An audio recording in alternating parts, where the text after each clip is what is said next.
네, 헌정 사상 처음으로 현직 대통령인 윤석열 대통령이 구속됐습니다. 이에 정치권에서도 후폭풍이 이어지고 있는데요. 정호김 전 국회의원, 배종호 한국정치평론가협회장과 자세한 내용 짚어보겠습니다. 안녕하세요. 네, 안녕하십니까? 네, 계속해서 전해드리고 있는 것처럼 오늘 새벽에 윤석열 대통령이 구속이 됐습니다.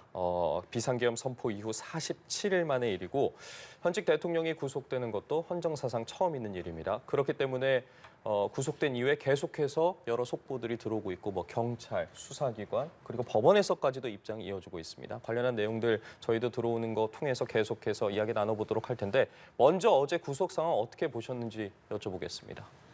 1987년의 민주화 이래로 대통령 탄핵으로는 세 번째인데 현직 대통령이 구속되는 유례 없는 일이 일어났습니다. 이거는 정치의 발전의 관점에서 볼 때도 참으로 비극적인 일이라 아니할 수 없고요.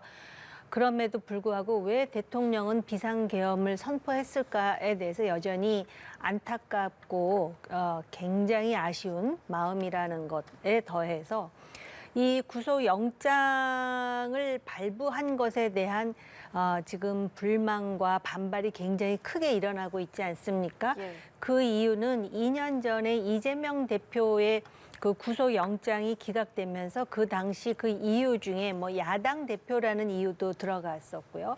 또 얼마 전에 그 조국 대표의 경우에는 2심에서 실제로 인신이 구속되는 선고를 받고도 사실은 그 집행이 되지 않았습니다. 그런 일련의 어떤 그 사법부의 어떤 정치화 내지는 정치적 고려가 이번에 대통령 구속에 대해서 형평성을 문제로 반발하게 되는 중요한 요인이라고 생각을 합니다. 그래서 그런 점에서 아무래도 이 문제는 하루아침에 끝날 것 같지는 않습니다. 그런데 어떻게 보면은 민주주의 원칙이 입법, 사법, 행정의 삼권 분립 아니겠습니까?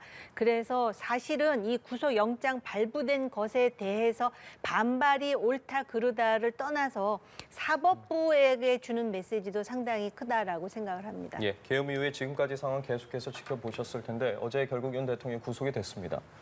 네, 현직 대통령이 강제로 체포가 돼서 결국 이제 구속까지 된 이런 상태는 우리 헌정사에서 처음 있는 일인데 굉장히 안타까운 일임에는 틀림이 없고요. 그런데 이제 이런 일이 왜 벌어졌느냐는 결국 한마디로 윤석열 대통령이 스스로 자초한 것이다. 그래서 사필 규정이다라고 얘기할 수밖에 없고요. 윤석열 대통령이 스스로 자초했다라고 말씀드린 첫 번째 이유는 현직 대통령이 더 많은 권력을 누리기 위해서 현직에서 군대, 무장군대 또 경찰을 동원해서 국회를 봉쇄했지 않습니까? 그래가지고 또 국회의장, 여야 지도부까지 체포하라고 명령을 내렸단 말이에요.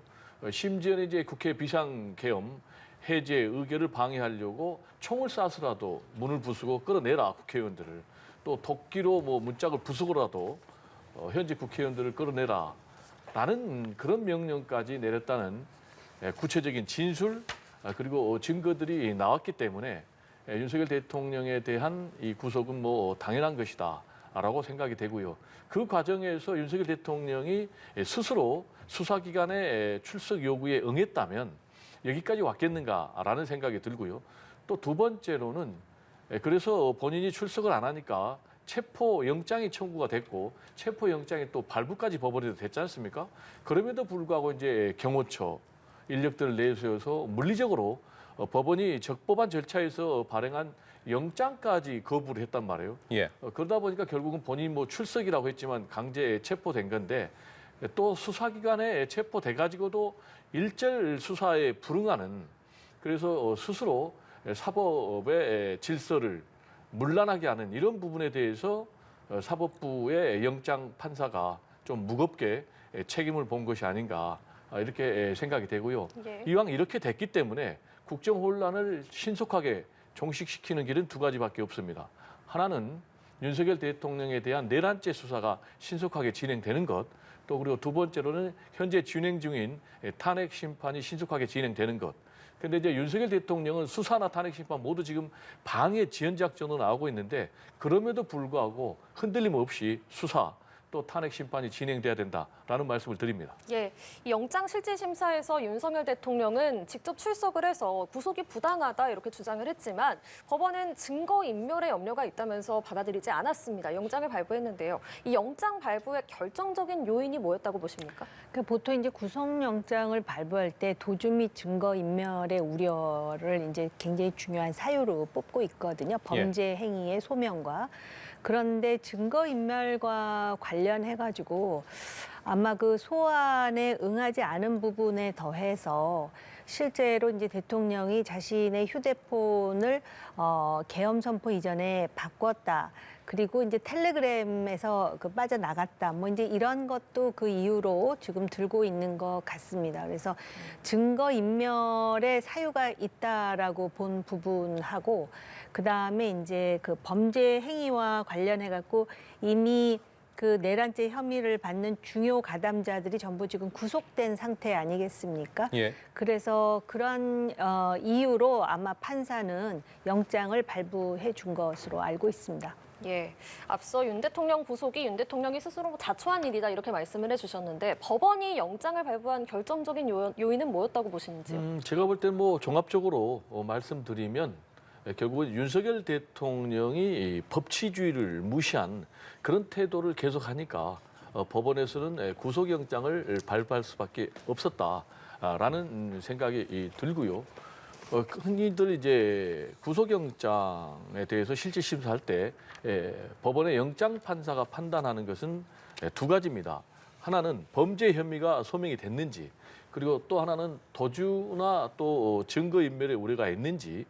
근데 범죄 혐의가 소명이 대부분 됐다. 이렇게 영장 당직 판사는 판단한 것 같아요. 그 이유는 워낙 명백한 위법적인 비상계엄 아니겠습니까? 그리고 관련된 뭐 증거라든지 또 관련자들의 진술이 있기 때문에 혐의가 소명이 됐다. 이렇게 판단한 것으로 보여지고요. 두 번째 증거인멸과 관련해서는 뭐 윤석열 대통령이 비상계엄 전후에서 핸드폰을 바꿨다는 것 아니겠습니까? 그리고 또 텔레그램 계정도 탈퇴했다는 것 아니겠습니까? 그런데 이 증거인멸과 도주 우려 관련해서는 제가 볼 때는 아까 말씀드린 대로 체포영장 집행까지 본인이 방해한 이런 부분이 결정적으로 구속으로 이어진 것이 아닌가 생각이 되고, 하나 더 추가해서 말씀드린다면 사안의 중대성입니다. 현직 대통령이 무장군대를 동원해서 지금 뭐 친위 쿠데타까지 벌인 이런 엄청난 상황과 관련해서 계속해서 법 집행을 무시하는 것을 보고 영장 담당 판사도 선택의 여지가 없었지 않나라는 그런 생각이 듭니다. 지금 말씀해 주신 부분 중에 구속 이유 중에 하나가 이 휴대전화를 통한 증거인멸 우려가 있다.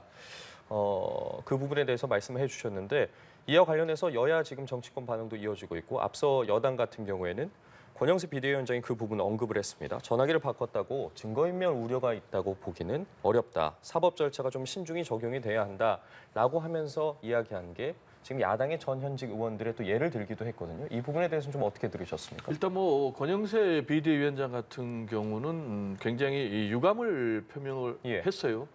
그런데 어떠한 경우에도 저는 우리 정치권 이거는 뭐 여야 보수 진보 다 포함해서 하는 얘기입니다. 사법부의 결정은 존중해야 된다. 사법부의 결정까지도 부정하게 되면 대한민국은 무법국가로 갈 수밖에 없고 법이 지배하는 나라가 아니라 힘과 폭력이 지배하는 그런 무정부 국가로 갈 수밖에 없다라는 좀 말씀을 드리고요. 지금 이제 권영세 비대위원장이 법적 형평성을 얘기하면서 이재명 대표 그리고 조국 대표를 겨냥을 했거든요. 네. 그러면서 조국 대표도 구속하지 않았다. 그리고 이재명 대표도 구속하지 않았다.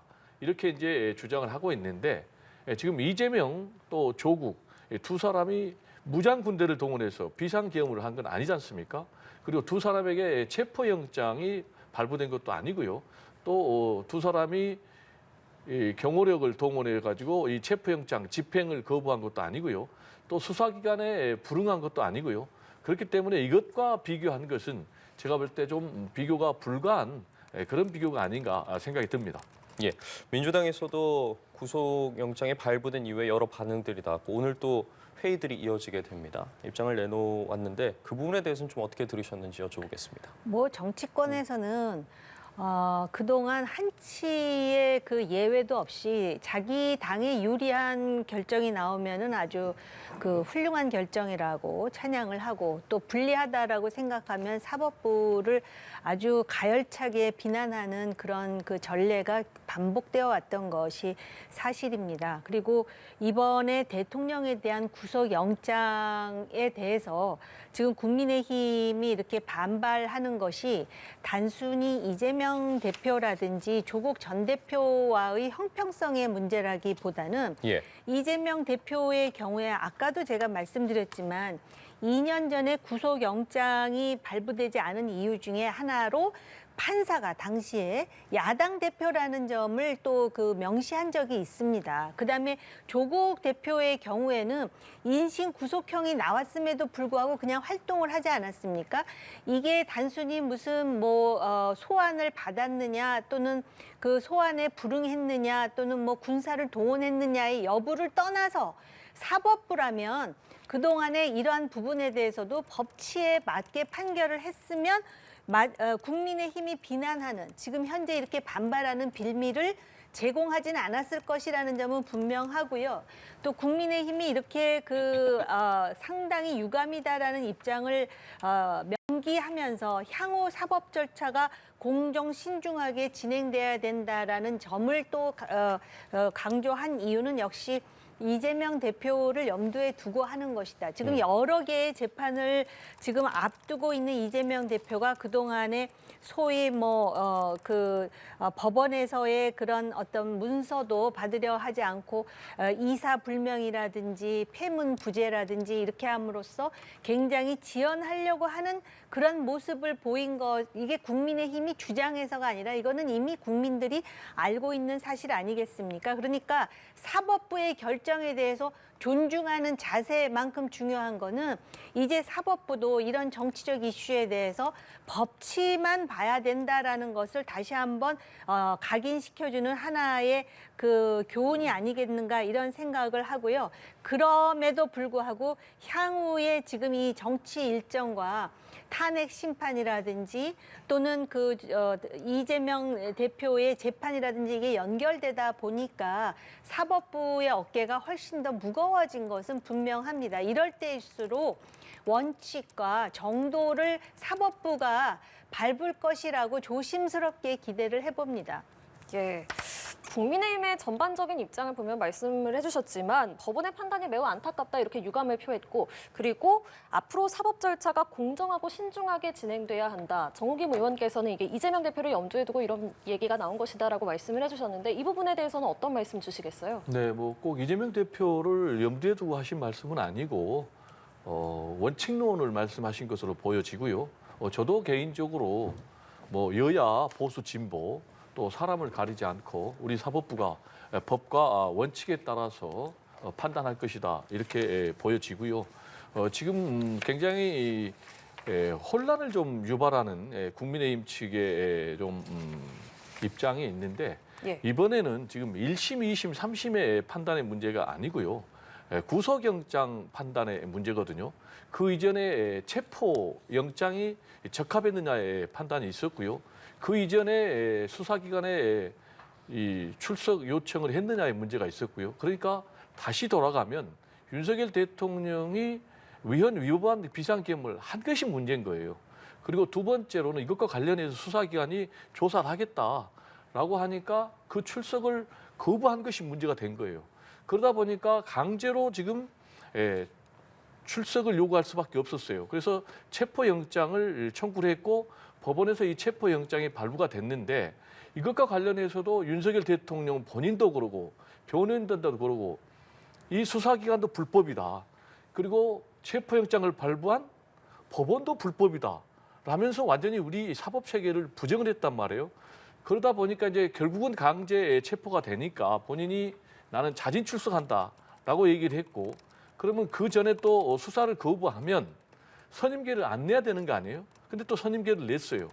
그리고 본인이 구속도 부당하면 제가 볼 때는 여기에 대해서 뭐 구속 적부심 아직 안 갔지만은 예. 구속영장 실질심사에도 제가 볼 때는 본인이 안 나가야 될 것 같아요. 근데 또 본인이 나가서 무려 40분간이나 얘기를 했거든요. 이런 상황에서 본인이 한편으로는 불법이다라고 주장하면서 본인이 또 쓸 수 있는 방어권, 그거는 또 사법체계 내에서 다 쓰거든요. 이런 상황에서 국민의힘에서 뭐 여야 균형을 맞춰라라고 얘기하는 것은 한마디로 물귀신 작전밖에 안 되고요. 이제 권영세 비대위원장은 물귀신 작전으로 얘기를 했지만 이 신동욱 대변인은 그렇게 얘기하지 않았어요. 안타깝다 정도밖에. 즉 이 얘기는 큰 차이가 있는 게 신동욱 대변인은 이번에 구속영장을 발부한 법원의 판단 자체는 부정하지 않았어요.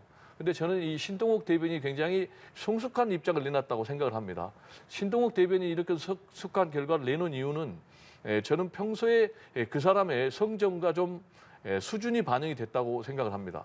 이 신동욱 대변인이 언론인 출신인데 저도 이제 언론계니까 개인적으로 잘 아는데 상당히 나름도 품격이 있고 또 합리적인 보수로 평가되기 때문에 이런 입장이 나온 것 같은데 반면에 지금 윤석열 대통령의 변호인단은 뭐 시리아 방성대국이라는 입장을 내놓으면서 대한민국의 법치가 죽었다, 뭐 양심이 죽었다 라면서 전면 부정하는 이런 태도를 보이고 있는데 이런 태도를 보이면 보일수록 앞으로의 수사 또 그리고 재판 그리고 탄핵 심판에도 부정적인 영향을 미칠 것이다라는 좀 말씀을 드리고 싶습니다. 예, 사법 질서를 부정한 윤석열 대통령 측이 좀 자초한 측면을 언급을 해주셨는데 이에 대해서 민주당은 구속영장 발부가 무너진 헌정 질서를 바로 세우기 위한 초석이다. 법원이 상식적인 판단을 내렸다라고 말을 했고 또 앞으로 공수처가 엄정하고 철저하게 수사하길 바란다고 했습니다. 이런 민주당 입장에 대해서 구체적으로 어떻게 생각하시는지도 듣겠습니다.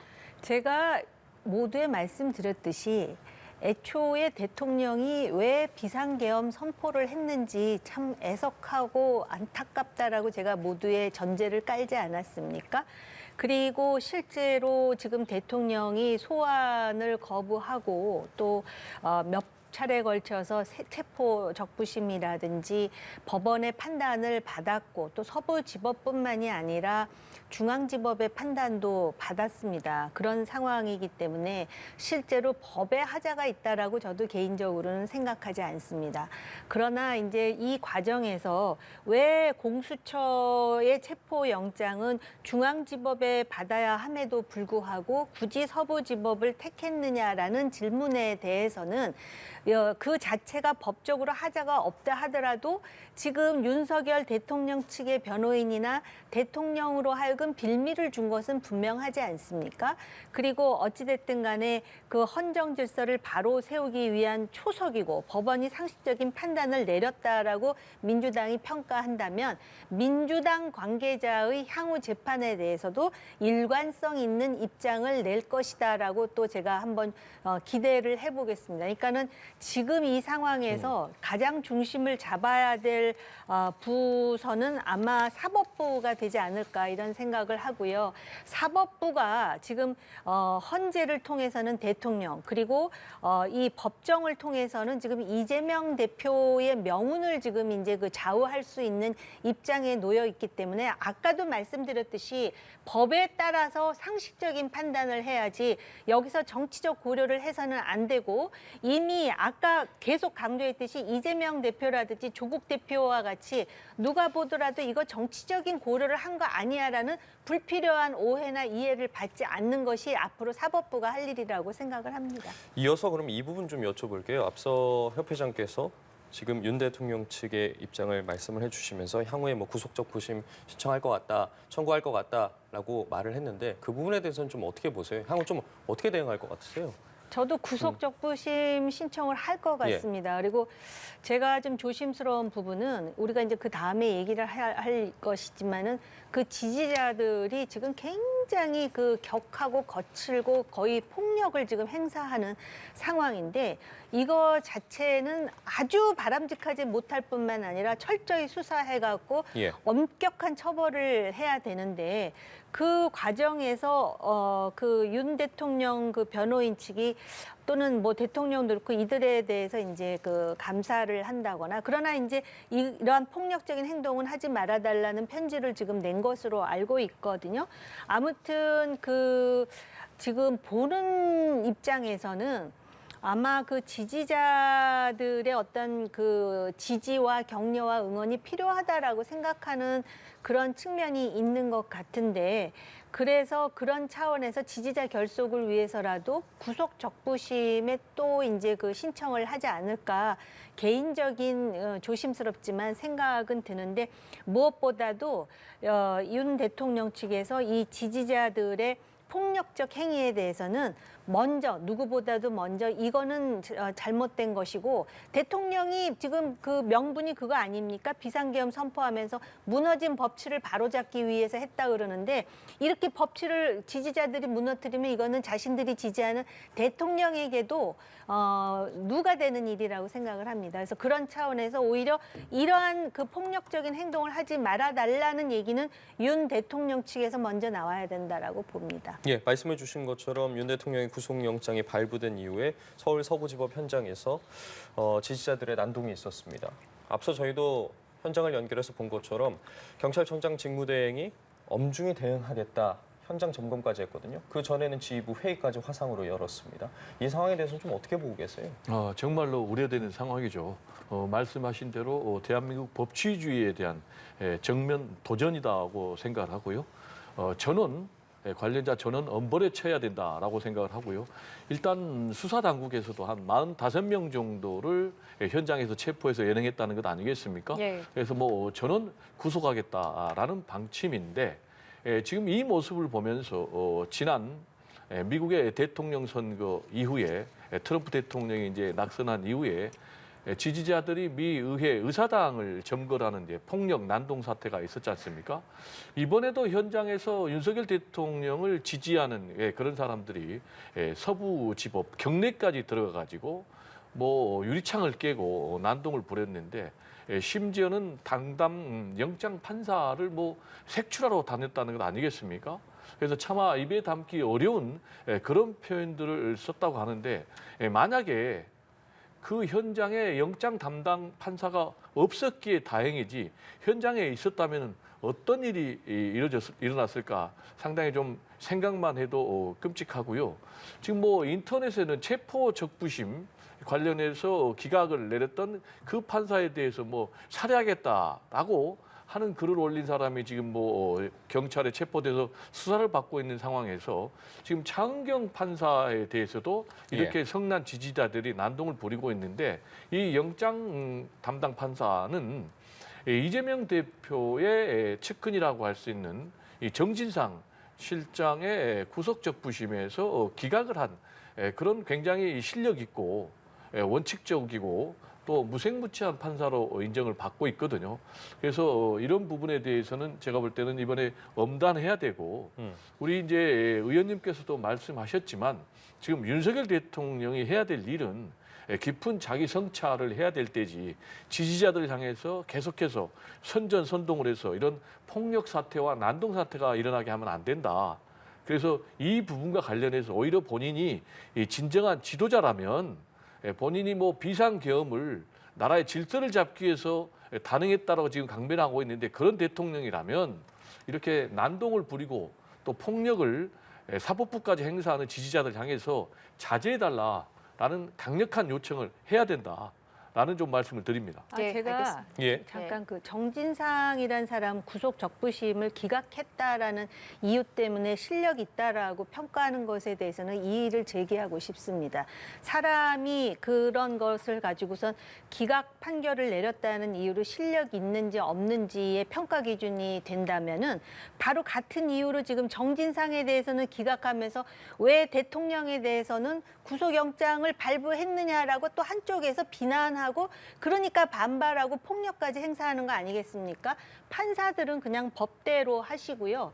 그다음에 이러한 정치적인 이런 평가가 오히려 상당히 위험하다라는 개인적인 생각을 꼭 덧붙이고자 합니다. 네, 알겠습니다. 이렇게 구속영장이 발부되면서 윤석열 대통령은 정식으로 구치소에 입소하는 절차를 밟게 됩니다. 어떤 절차를 밟게 되는지도 궁금하고 처우가 어떻게 될지도 궁금하고요. 또 이렇게 현직 대통령이 구속되면 어느 수준까지 경호가 제공돼야 하는지도 관련된 규정이 없습니다.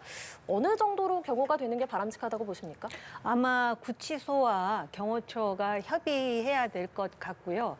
현직 대통령이기 때문에 전직 대통령에 비해서는 경호 수준은 좀 높아야 되는 것 아닌가라고 생각을 합니다. 그래서 제가 구체적으로 그 구치소 내부가 어떻게 생겼는지도 모르겠고 예. 또 이게 법에도 없는데 제가 단정적으로 말씀드릴 사안은 아니지만 이거는 협의를 해서 할 수 있는 그렇게 어려운 일은 아니라고 생각을 합니다.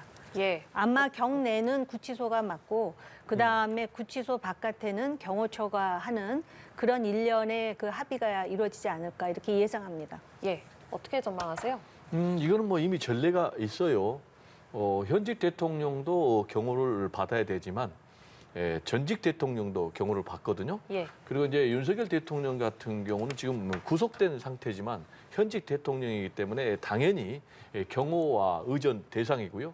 그래서 지금 경호를 받고 있습니다. 다만 지금 이 구치소 내부에는 결국은 이제 교도관들이 관리를 하기 때문에 경호원들이 이 안에 들어갈 수는 없는 거죠. 그래서 구치소 담장을 기준으로 이게 경계가 돼가지고 담장 안에서는 이제 교도소 측에서 관리를 하고 담장 밖에서는 이제 경호 요원들이 관리를 한다라는 말씀을 좀 드리고요. 윤석열 대통령이 이제 이 안에 있으면서 입장문을 또 내놓을 가능성도 없지는 않는데 저는 반복된 얘기지만은 지금 이제 국론 내 분열이 굉장히 심각한 상황 아니겠습니까?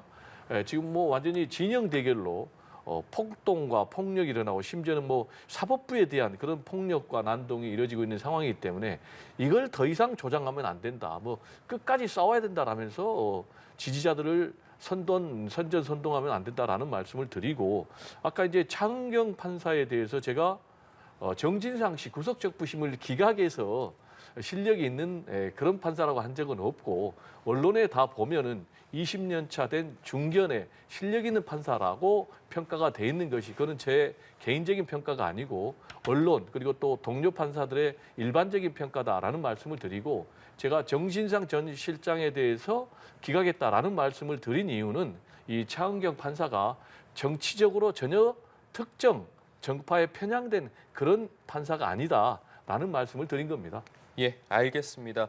자, 이렇게 윤석열 대통령이 구속이 되면서 이제 윤 대통령에 대한 조사도 계속되게 됐습니다. 앞서 이제 공수처의 조사가 먼저 이루어지게 될 테고 그다음에 이제 검찰로 넘기기로 협의가 된 상황인데 오늘 오전 10시였습니다. 공수처가 입장을 발표했는데 오늘 오후 2시까지 윤석열 대통령에게 출석을 통보했는데 아직까지 윤 대통령이 소환 통보에 대해서 답변을 하지 않았다.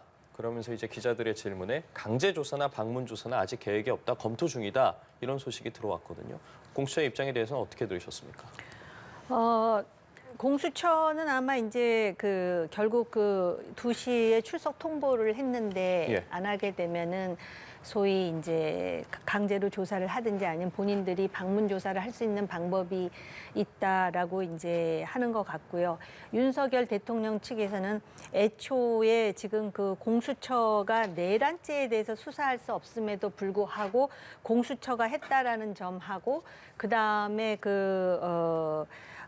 이 소위 공수처가 체포영장을 서부지법에서 발부받았다는 거에 대해서 지금 계속해서 비판하고 있지 않습니까? 예. 사실 이 부분은 중앙지법에 의해서 오히려 중앙지법이 공수처에 손을 들어준 거나 마찬가지 거거든요. 왜냐하면 체포영장과 관련해서 적법하다라고 지금 판단을 해준 거기 때문에 그럼에도 불구하고 지금 윤 대통령 측에서는 공수처 수사에 응하지 않을 가능성이 있다라고 저는 생각을 하고요.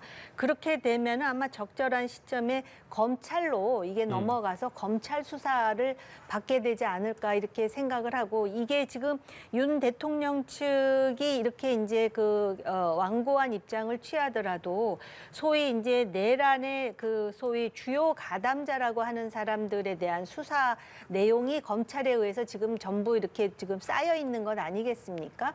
그렇기 때문에 그리고 이제 이렇게 출석 통보를 했는데 수사를 거부하게 되면은 이것이 나중에 이제 기소를 하거나 할 때 이제 어떤 영향을 줄지에 대해서도 변호인들이 좀 현실적인 판단을 해야 되지 않을까 이런 생각도 하게 됩니다. 예.